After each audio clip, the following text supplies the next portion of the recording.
ప్రతి క్షణం సమాజం కోసం మీ మిత్ర న్యూస్. నిరంతర పోరాటం, లక్షలాది మంది ప్రాణ త్యాగం తర్వాత సుప్రీంకోర్టు సర్వోచ్చ న్యాయస్థానం తీర్పుకు అనుకూలంగా అయోధ్యలో ఆగస్టు 5, 2020 నాడు బాలరాముని యొక్క భవ్యమైనటువంటి రామ మందిరం యొక్క శంకుస్థాపన చేసుకోవడం జరిగింది.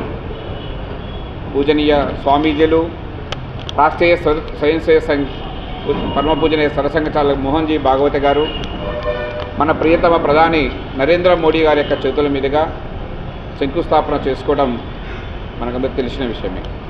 ఆ విధంగా శంకుస్థాపన చేసుకోబడే మందిరము రేపు జనవరి 22, 2023 తేదీన ప్రారంభోత్సవం కాబోతున్నది.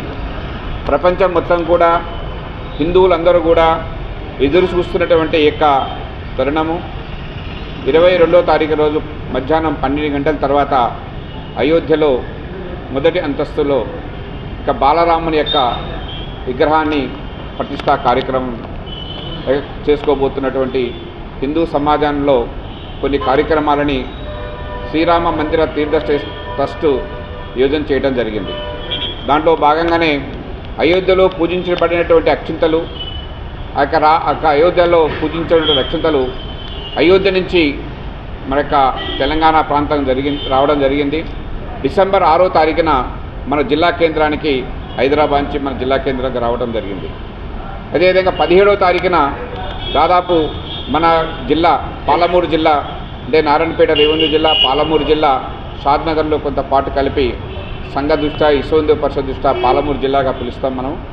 దాదాపు 38 మండలాలకు సంబంధించినటువంటి యొక్క హిందూ బంధువులు, కార్యకర్తలు అందరూ కూడా వచ్చి డిసెంబర్ 17వ తారీఖున ఆ పూజించబడిన అక్షింతలు కలుషాలను యొక్క భక్తి భావనతో ఊరేగింపుగా అన్ని మండల కేంద్రాలకు తీసుకెళ్ళడం జరిగింది. మండల కేంద్రాలకు తీసుకెళ్లేటువంటి యొక్క పూజిత అక్షింతలు 895 గ్రామాలు మన యొక్క ఈ రెండు జిల్లాలు, షాద్నగర్ కలిపి అన్ని గ్రామాలు కూడా అక్కడి నుంచి వచ్చినటువంటి అక్షింతలను కలుషాలలో తీసుకెళ్ళి ప్రతి గ్రామంలో ఊరేగింపుగా తీసుకెళ్ళి ఒక గ్రామంలో ఒక దేవాలయంలో ఉంచడం జరిగింది. ఆ దేవాలయంలో ఉంచి విజయ మహామంత్రాన్ని, శ్రీరామ జయ రామ జయ జయ రామ అనేటువంటి విజయ మంత్రాన్ని హిందువులందరూ కూడా పఠిస్తూ అక్కడి నుంచి వచ్చిన అక్షింతలకు పూజా కార్యక్రమం నిర్వహిస్తున్నారు.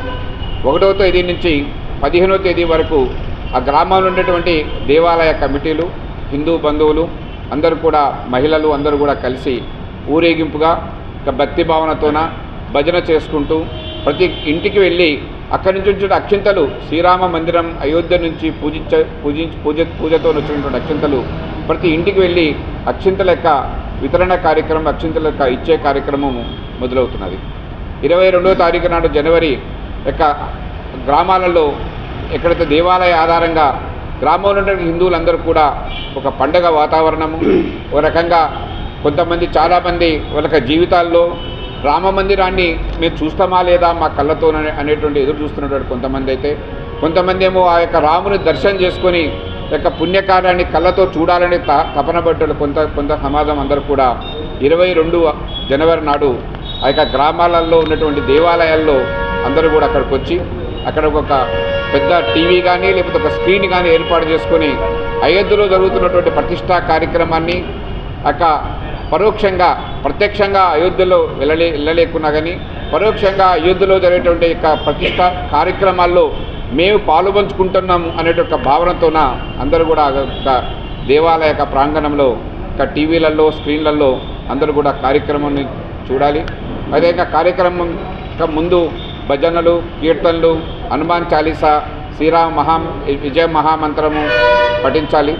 అదేవిధంగా కార్యక్రమం ప్రతిష్టాపన అయిన తర్వాత ఘంటానాదము, శంఖానాదం తర్వాత అందరూ కూడా గుడిలో మహాహారతి తీసుకొని గుడిలో ఉన్నటువంటి యొక్క స్వామీజీలు, పూజారులతోన అక్షింతలన్నీ కూడా మన యొక్క శిరసమైన ధరించి ఆశీర్వాదం తీసుకొని వెళ్ళేటువంటి కార్యక్రమం ఉన్నది.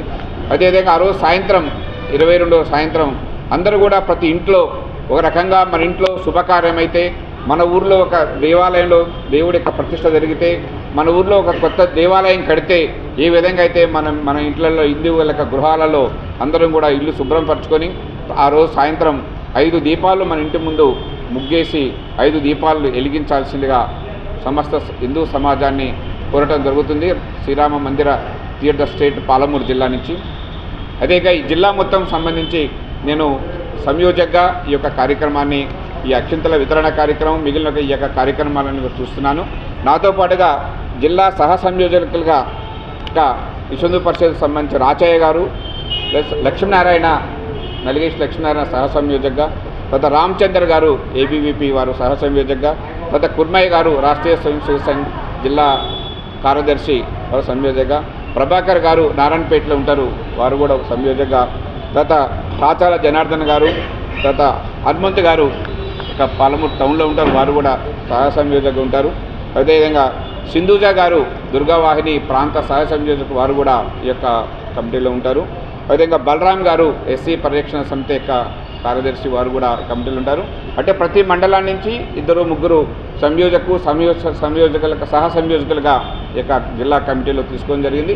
దీంట్లో అన్ని యొక్క ఆధ్యాత్మిక సంస్థల నుంచి మిగిలిన ఆధ్యాత్మిక సంస్థ అన్ని నుంచి కూడా దీంట్లో ఒక సభ్యులుగా దీంట్లో తీసుకుంది. ఎందుకంటే ఇదంతా కూడా హిందూ సమాజం మొత్తం కూడా ఇది మా యొక్క రాముని కార్యక్రమం మేమందరం కూడా కలిసి చేస్తున్నట్టు ఒక భావనతోనే ఇప్పటివరకు కార్యక్రమాలు జరిగినాయి. ఇప్పుడు కూడా ముందు కూడా సమస్త హిందూ సమాజం అందరూ కూడా ఈ యొక్క దీంట్లో సభ్యులుగా ఉంటారు.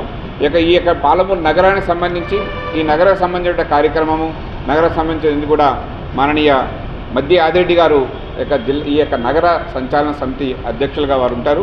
వారి ఆధ్వర్యంలో టౌన్లో సంచాలన సమితి ఒక కమిటీ ఏర్పాటు జరిగింది. వారు నగర సంబంధించిన కార్యక్రమాన్ని మొత్తం కూడా వారు ఈ కార్యక్రమాన్ని ముందుకు తీసుకెళ్తారు. మిగిలిన విషయాలను మన మద్ది ఆదిరెడ్డి గారు మీకు వివరిస్తారు.